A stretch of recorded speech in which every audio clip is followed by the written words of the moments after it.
Good morning students. स्वागत करती हूँ आपका अपने यूट्यूब चैनल न्यू फिजिक्स पर। तो लास्ट वीडियोस में हमने अपना अध्याय नंबर 2 कंप्लीट कर लिया था। तो आज हम कक्षा 8 गणित में अध्याय नंबर 3 चतुर्भुजों को समझना स्टार्ट कर रहे हैं, जिसमें हम प्रश्नावली 3.1 को करने जा रहे हैं। मैं कनुप्रिया, प्रवक्ता भौतिक विज्ञान, रामकृष्ण मेहता इंटर कॉलेज गंगो सहारनपुर। आइए स्टार्ट करते हैं। गणित में अध्याय नंबर 3 नाम है चतुर्भुजों को समझना। सबसे पहले तो आप सभी को यही मालूम होना चाहिए कि चतुर्भुज होते क्या हैं। तो सिंपल परिभाषा में आप कह सकते हो कि 4 भुजाओं से घिरी हुई आकृति को क्या बोलते हैं। 4 सिंपल बिल्कुल परिभाषा होगी, वो होगी 4 भुजाओं से घिरी हुई आकृति हमारी कहलाती है क्या? हमारी कहलाएगी चतुर्भुज। घिरी हुई आकृति को हम क्या बोलते हैं? हम बोलते हैं चतुर्भुज। अब वो डिफरेंट टाइप के हो सकते हैं, जैसे आपके इस एक्सरसाइज के अंतर्गत आएंगे। तो हम यहाँ चतुर्भुजों को समझना पढ़ेंगे। इसमें हमने प्रश्नावली 3.1 को लिया है। देखिए प्रश्न नंबर 1 क्या बोल रहा है। यहाँ पर कुछ आकृतियाँ दी हुई है। नंबर ए आकृति को देखिए, उसके बाद आपको बी आकृति देखनी है, फिर आपको ये 3, फिर 4, 5, 6, 7 और 8। आपको यहाँ पर डिफरेंट आकृति दी हुई हैं। आपको इन सभी आकृतियों को देखना है और फिर प्रत्येक का वर्गीकरण निम्नलिखित के आधार पर करना है कि इसमें आपको बिल्कुल सिंपल साधारण वक्र वैसे तो होती है टेढ़ी मेढ़ी लाइन, लेकिन गणित की सिंपल भाषा में जो वक्र होता है वो एक इस तरह की आकृति होती है जिस पर जो प्रत्येक दिशा होती है वो कुछ अलग होती है, वो कहलाता है आपका वक्र।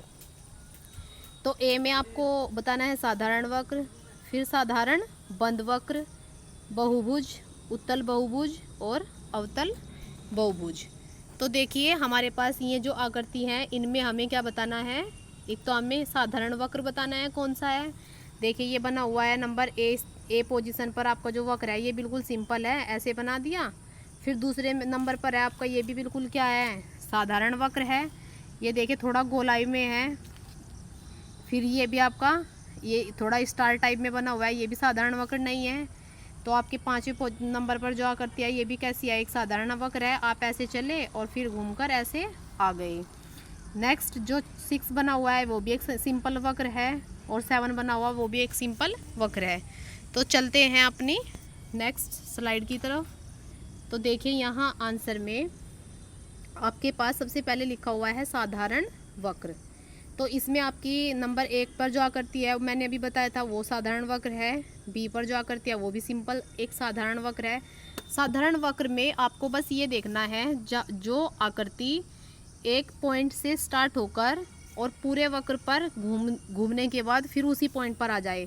मान लीजिए मैंने क्या किया, मैंने यहाँ से ये मेरे पास एक आकृति है और इसमें मैंने इस बिंदु से चलना स्टार्ट किया ऐसे, फिर मैं ऐसे गई, फिर ऐसे ऐसे और ऐसे मैं यहाँ तक आ गई। इसका मतलब है ये कैसा है, ये एक साधारण वक्र है। ऐसे ही मैं दूसरी स्थिति बना सकती हूँ। देखिए एक पॉइंट से चली और मैंने बना दी दूसरी स्थिति। ऐसे ही मैं ये आकृति बना सकती हूँ। नेक्स्ट जो मेरे पास आकृति है, मैं किसी एक बिंदु से चली और मैंने ये आकृति बना दी। फिर नेक्स्ट जो आकृति है वो कुछ इस टाइप की है। लास्ट जो आकृति है वो कुछ इस टाइप की है। तो इस प्रकार के जो आपके वक्र बनेंगे वे कहलाएंगे साधारण वक्र। इसके बाद आपके पास है साधारण बंद वक्र। जो आपके पास साधारण वक्र है, अगर इनमें से कोई खुला हुआ होता तो वो तो खुला हुआ हो जाता। मान लीजिए मैं इसको आकृति को ऐसी बना दूं तो ये आपकी जो आकृति है ये कैसी हो जाएगी, खुली आकृति। लेकिन अभी ये बिल्कुल बंद है, तो जितने आपके साधारण वक्र हैं वे सभी वक्र आ जाएंगे, वे सभी के सभी साधारण वक्र आ जाएंगे आपके बंद वक्र में। इसके बाद आता है बहुभुज। बहुभुज का मतलब होता है जैसे 3 भुजाओं से आकृति आकृति जो घिरी होती है वो त्रिभुज कहलाती है। उसके बाद से जितनी भी भुजाएं होंगी वे सारी चली जाती हैं बहुभुज के अंतर्गत। तो उसमें आपके पास नंबर 1, नंबर 2 और नंबर 4 की जो आकृति होंगी वे कहलाएंगी बहुभुज। नेक्स्ट चलते हैं, हमारे पास आता है, ये बहुत ही इम्पोर्टेंट है, उत्तल बहुभुज और अवतल बहुभुज। देखिए जो उत्तल का मतलब होता है उठा हुआ और अवतल का मतलब होता है थोड़ा दबा हुआ। तो देखिए बहुभुज आपका जो है ये यहाँ से ऐसे उठा हुआ है, ये हिस्सा जो है इसका ये क्या है, उठा हुआ है, तो ये आपके पास कहलाएगा उत्तल बहुभुज। और ऐसे ही आपको क्या करना है, अब आपको बताना है अवतल का मतलब होता है दबा हुआ। देखिए ये इधर से दबा हुआ हिस्सा है, ऐसे ही इसके ये सारे के सारे हिस्से जो हैं वे कैसे हैं, दबे हुए हैं।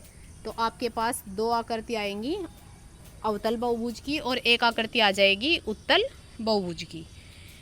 नेक्स्ट चलते हैं क्वेश्चन नंबर 2। निम्नलिखित प्रत्येक में कितने विकर्ण हैं?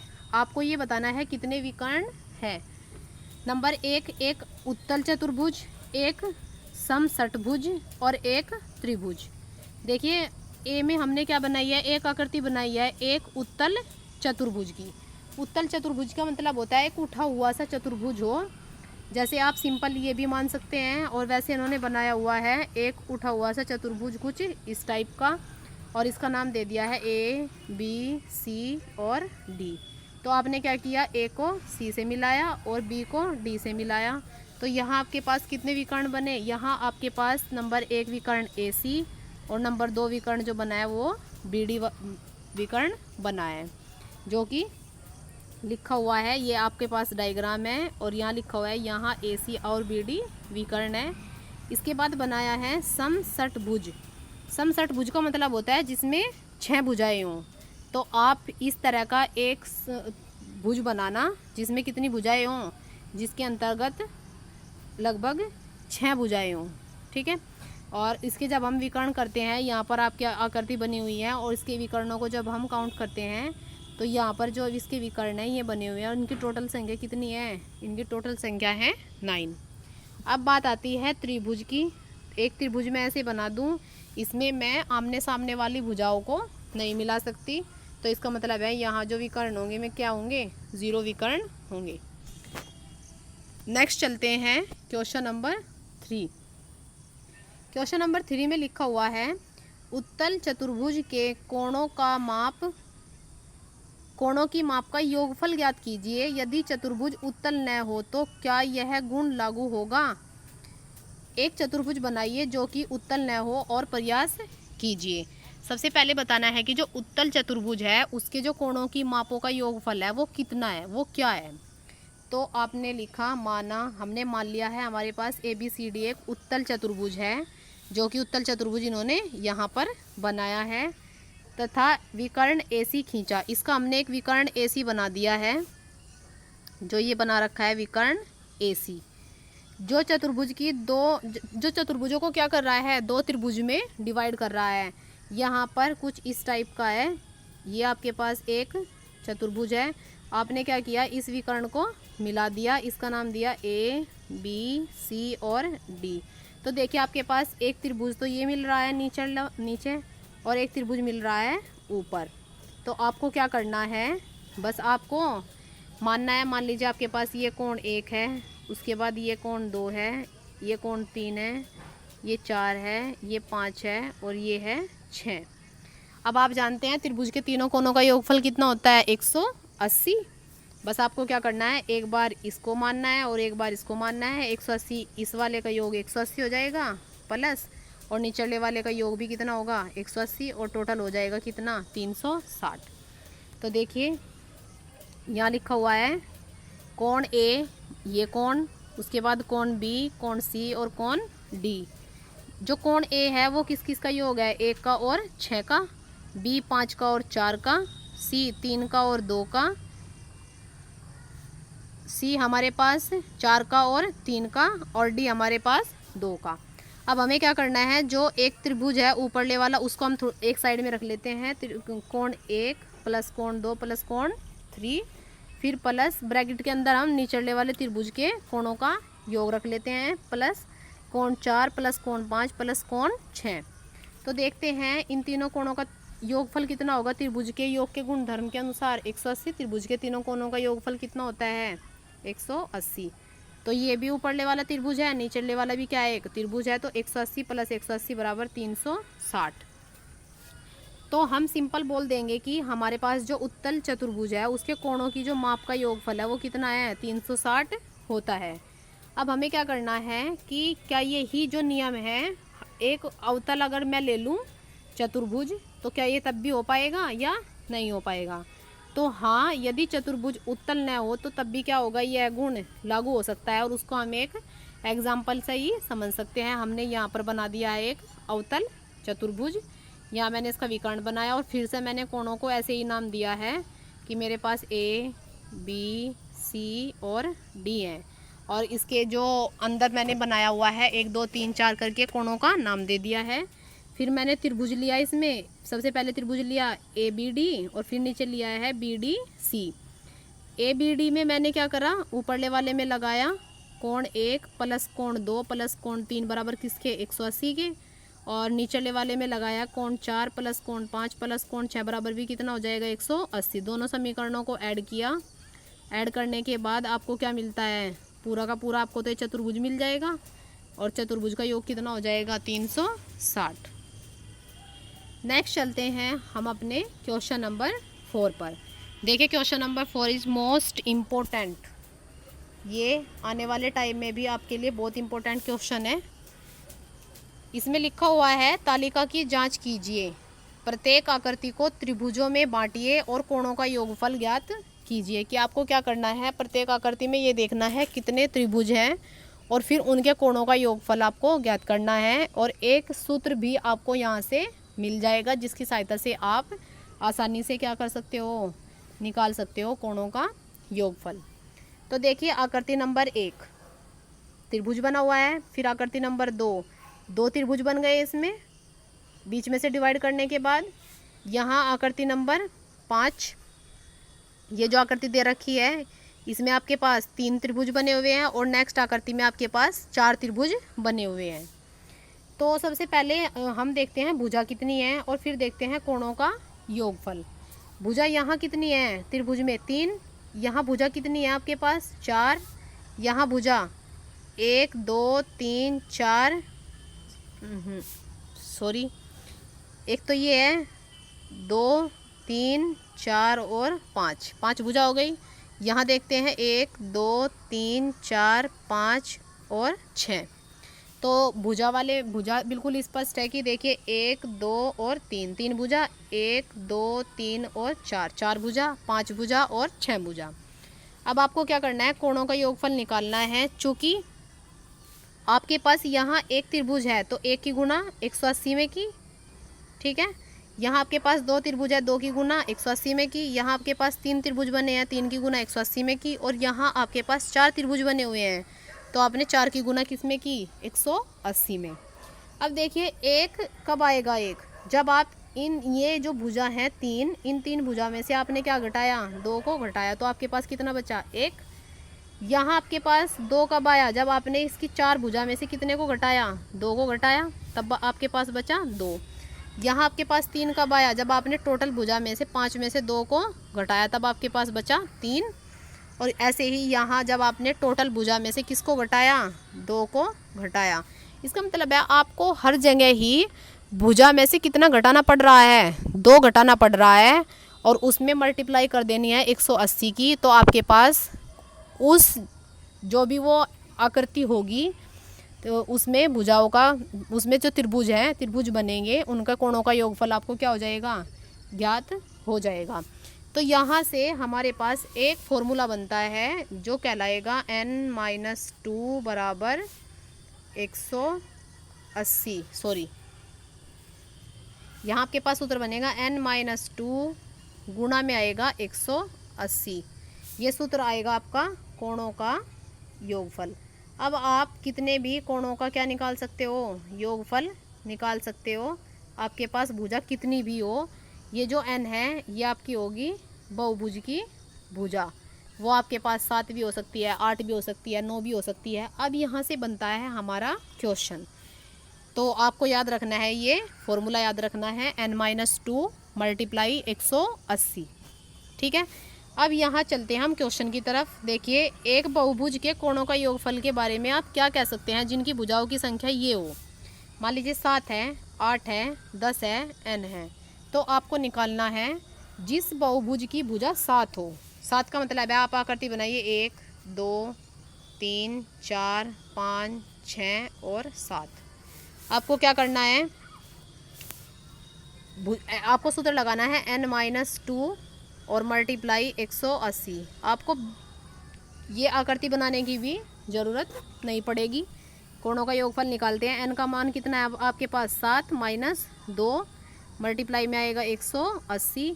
7 में से 5 2 जाने के बाद बचेंगे 5 गुना 180, और जब आप 180 की गुना 5 में करोगे तो आपके पास आएगा 900। आप निकाल के देख लेना, इसमें जो जितने भी आपके पास त्रिभुज बनेंगे उन त्रिभुज को जब आप 180 से मल्टीप्लाई कर दोगे, त्रिभुज की संख्याओं को 180 से मल्टीप्लाई कर दोगे तो आपके पास टोटल वही योग आ जाएगा जितना योग आपके पास यहाँ आया है, 900। तो देखिए यहाँ पर इन्होंने A, B, C और D सबको इसी तरीके से किया हुआ है। बहुभुज के का कोण योग निकालने के लिए पहले सूत्र लगाया n-2, उसके बाद n की जगह रखा है 7 माइनस 2 गुना 180। 7 में से 2 जाने के बाद 5 गुना 180, 900। उसके बाद n-2 यही सूत्र लगाया। n कितना दिया हुआ है यहाँ 8, 8 में से 2 को घटाया गुणा की 180 की, तो 8 में से 2 जाने के बाद 6 गुना 180 बराबर 1080। और ऐसे ही नेक्स्ट क्वेश्चन किया है, और यहाँ तो इन्होंने ये सूत्र ही बना के दिखाया है आपको कि अगर भुजा n है तो आपके पास जो सूत्र बनेगा वो कुछ इस टाइप से रहेगा, n-2 और मल्टीप्लाई कितने की हो जाएगी, 180। तो आपको ये सूत्र अच्छे तरीके से याद रखना है। अब चलते हैं नेक्स्ट क्वेश्चन पर। क्वेश्चन नंबर 5, समबाहुभुज क्या है। एक समबाहुभुज का नाम बताइए जिसमें 3 भुजाएं हों, 4 भुजाएं हों और 6 भुजाएं हों। सबसे पहले तो आप ये जान लीजिए समबाहुभुज होता क्या है। समबाहुभुज वह बहुभुज होता है जिस बहुभुज की सभी भुजाएं समान हो और आंतरिक कोण भी क्या होते हैं, बराबर होते हैं। तो डेफिनेशन बिल्कुल स्पष्ट लिखी हुई है, जिस बहुभुज की सभी भुजाएं समान तथा सभी आंतरिक कोण क्या हों, बराबर होते हैं, उसे कहते हैं समबाहुभुज। अब आपके पास आता है जिसकी 3 भुजाएं हो, 4 भुजाएं हो या फिर 6 भुजाएं हो। भाई 3 भुजाएं हैं तो क्या कहलाता है, त्रिभुज। जिसकी 4 भुजाएं हो, मैंने स्टार्टिंग में बताया था, वो कहलाता है आपके पास चतुर्भुज। और जिसकी 6 भुजाएं हो वो कहलाएगा षट। भाई षट का मतलब कितना होता है, 6, तो ये कहलाएगा षट बहुभुज, षट भुज। तो डेफिनेशन यहाँ से लिखी हुई है, 3 भुजाएं, जिस बहुभुज की 3 भुजाएं हो त्रिभुज कहलाता है, जिस बहुभुज की 4 भुजाएं हो चतुर्भुज कहलाता है, और जिस बहुभुज की 6 भुजाएं हो षटभुज कहलाता है। अब क्वेश्चन नंबर 6 आता है। बस यहाँ पर आपको x का मान निकालना है। भाई अभी चतुर्भुज की जो का टोटल योग है, भुजाओं कोणों का जो योगफल है वो कितना पढ़ा आपने, 360।